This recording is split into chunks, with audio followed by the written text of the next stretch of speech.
Hey, I'm Lee with Review.com, and we're here today taking a look at Vizio's 2015 M Series. What Vizio's done this year with the M Series is they've made it 4K. Last year, the M Series found itself kind of in between two other series, one of them which was 4K, one of them which was a more affordable Full HD. Now that the M Series is 4K, it's probably one of the best 4K values that you can find. The TVs start at $599 for a 43-inch and go up to an 80-inch, which is about $4,000. The TV itself is not as slim as other TVs, and that's because it has what's called a full array backlight, which means that instead of having lighting just around the edges of the screen, it's got lighting behind the entire screen. That gives it really good contrast, and contrast, as we know, is one of the most important things to good picture quality.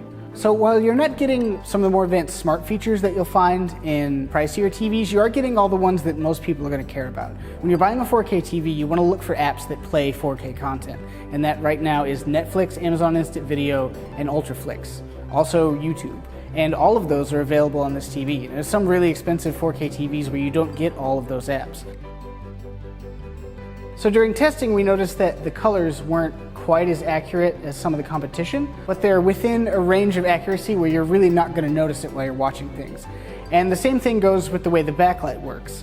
So usually TVs like this one with full array backlights and local dimming have a lot more individual zones, and that is more expensive to engineer. There were some from Panasonic and Sony last year which were about $7,000 or $8,000. And this one drastically cuts down the number of zones. So occasionally it gets a little coarse in the way it presents things, but it's also the kind of thing that for most kinds of content you're not going to notice that it's doing anything. It's just going to look really good.